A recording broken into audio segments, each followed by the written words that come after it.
wind energy. It's almost become an oxymoron, especially when it's offshore wind. President Trump recently halted construction on the Empire Wind 1 offshore wind project off New York's coast. The administration cited concerns over the previous approval process, claiming it lacked sufficient analysis. Environmental groups raised issues about potential risks to marine navigation and fishing and marine life. Congressman Jeff Van Drew of New Jersey applauded President Trump's leadership, saying, quote, "Big offshore wind victory today. I'm proud to have worked with President Trump's cabinet to expose the Biden administration's faulty permitting process."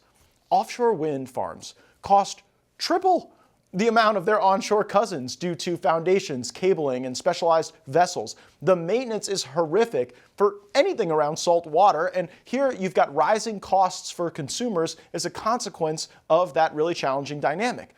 Electricity also has to be transported via subsea cables. That costs a ton of money and leads to transmission energy loss. Wind is variable and unpredictable. Often, offshore turbines can't even consistently power themselves, requiring backup from fossil fuels or even batteries. But my real critique of offshore wind is what it does to the whales. Fortunately, we all learned of these impacts from the nation's preeminent whale psychiatrist. And it makes noise. You know what it is? I want to be a whale psychiatrist. It drives the whales frickin' crazy. And Yes. something happens with them. Here with us now, founder and president of the Committee for a Constructive Tomorrow, Craig Rucker. Craig, so how big was this wind project that the Trump administration canceled? It was a gigantic wind project. It was scheduled to go off of Long Island. It had drawn a lot of protest from its early days, as have pretty much all the wind farm projects that have been up and down the East Coast. Of particular interest is the opposition by fishermen who have really for a long time indicated that any of these offshore wind projects would possibly decimate their industry. But really, Empire is just one of a number of projects that Biden administration rushed in the early years of its administration. They wanted to do a 30 by 30 energy program where they would get 30,000 megawatts of offshore wind placed off our coast between 15 and 30 miles off our coast, over 1,000 wind turbines by the year 2030. And so they rushed the permits. And what Burgum did was wise, because he realized that a lot of the things that they failed to look at needed to be looked at. And I have all confidence that if this had been offshore oil or any other thing, the Biden administration would never have fast-tracked these projects like it did. It seems like a big virtue signal when you look at the actual efficacy of offshore wind as an enterprise. Do you think that we've seen some of these initial investments in offshore wind because of the market manipulation that arose out of all of the Green New Deal tax credits that the Biden administration put into place? Absolutely.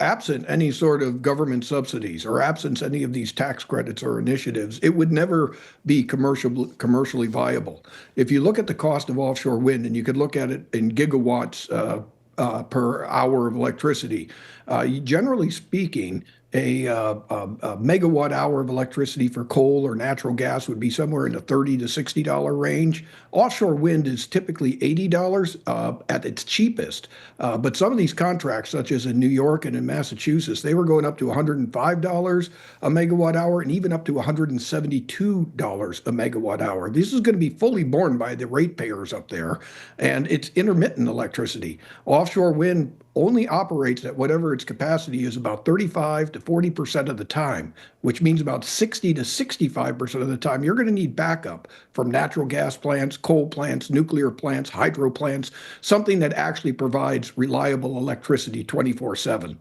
So on one side, you get debt and subsidies and market manipulation, and you're drawing investment away from the things we actually need, like fossil fuels and rare earths. And then on the other side, you're getting a lot of loss in transmission. You're getting an unreliable energy product, and it's going to cost more.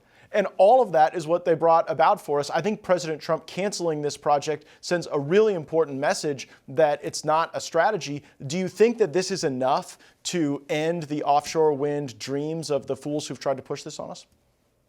I'd like to say yes, but there are still at least 3 companies I'm aware of. One's Dominion Energy in Virginia, the other is a Revolution Wind up in Rhode Island, another is a Vineyard Wind project in Massachusetts that seem intent on forging ahead despite the executive order by President Trump, and despite the fact that they've taken a beating in the stock market as a result of getting investments and in something that is unreliable. They seem bound and determined because there's a big payday for them at the end of the rainbow. Again, they still have charges that they can charge ratepayers that are exorbitantly high, so they can rake in money for their shareholders for a long time, unless Burgum, Interior Secretary Burgum, does to these other projects what he did in Empire Wind.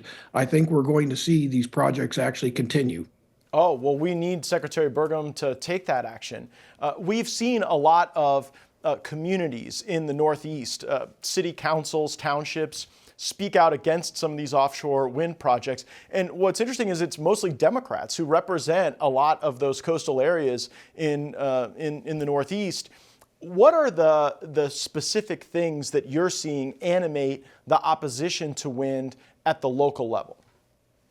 It's many and varied. I'd mentioned the fishing industry, which is opposed to it. I mentioned there's ratepayers concerned about costs. There's a big component that's on the left that's concerned about whales and whale deaths. Since they began pile driving in 2017, which was exacerbated under Biden when he came into office, there's been a precipitous rise in whale deaths. Some communities, over 400% of more whales have been beaching since then. Whales navigate by sonar. The pile driving that they did to get these things in obviously impacted the sonar. There's been studies that have come out since then that have done that. It also impacts other marine life like porpoises, sea turtles, and others. And then you have incidences that occur that showcase for people why this is bad for communities. Last summer, a turbine blade busted in Nantucket. These turbines are huge. They're over 1,000 feet tall. One turbine blade is about the size of a football field, and that busted last year and put shards of fiberglass and littered the beaches of Nantucket, forcing people not to be able to swim. They had to wear shoes to go on the beach. You had people dressed in almost like hazmat suits. They weren't hazmat suits, but they looked like it, piling up these shards. And we have activists there that they're still pulling the shards out. And this is from one turbine blade that blew up in Nantucket that closed businesses and everything. What happens if a hurricane comes up the coast and these wind farms, which are situated off of Virginia Beach, the Jersey Shore, Nantucket, Martha's Vineyard, just, there's damage done to them? This could be tremendous economic impacts to everybody involved. So you got varied reasons, both on the left and the right, to be opposed to him. Trump certainly is doing the right thing, and I think he's being applauded by the people on the ground in all those places. How interesting. Donald Trump getting a little fandom perhaps in a place like Nantucket for doing something that could unite the right and the left against this foolish energy concept that the Biden administration was pushing for far too long. Craig Rucker, thanks for coming on the program and sharing your insights. My pleasure.